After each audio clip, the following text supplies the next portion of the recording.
Alright, so in the last video we did our first derivation and we derived Coulomb's law of electrostatics, and well, we know a couple of other formulas as well. Let's just note down the formulas we know already. The first one we learned was, the charge is always quantized.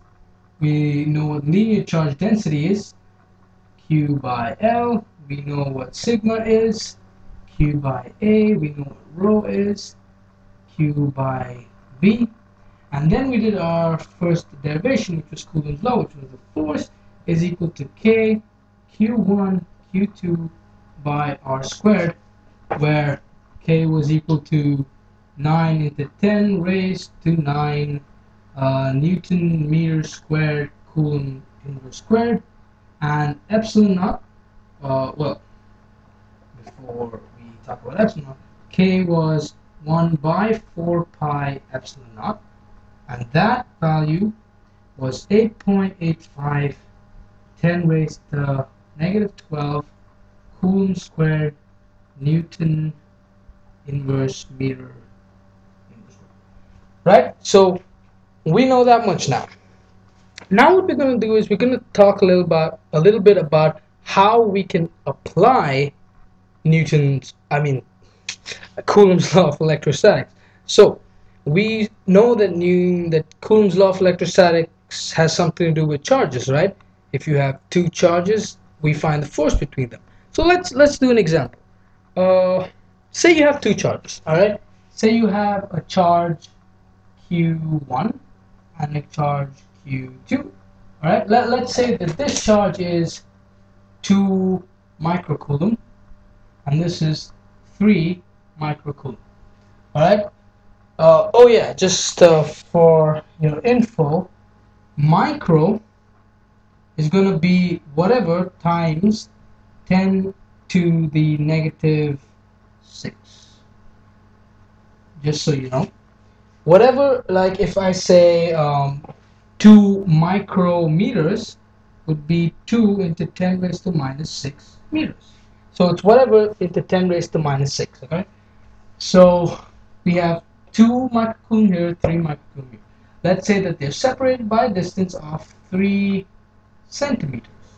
Now, centi is going to be whatever times 10 to the negative 2. I'm sure you know that already. So we want to find what the force between these would be. All right. So let's just apply Coulomb's law of electrostatics, which is F equal to K Q1 Q2 by R squared. Right. What is K? You know, K is 9 into 10 raised to 9. What is Q1? 2. But it's microcoulombs, so 2 to 10 minus 6. Same way, we multiply 3 into 10 to the minus 6. Let's just separate this. Alright? You guys following this much, alright? And we divide this by R squared. Now, look at this carefully. 3 into, since it's centimeter, minus 2, the whole squared, because it's R squared. So let's simplify. Alright, so we will do 10 to the 9. Let's leave this 9, we'll see why. To, right, 6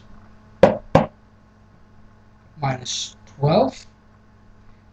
This will be 9 minus 4.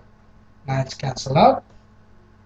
6 into minus 12, 4. This just becomes this. When this goes up, it becomes 10 to the 4. So this is, oh, it stays 10. So 60 newtons of force.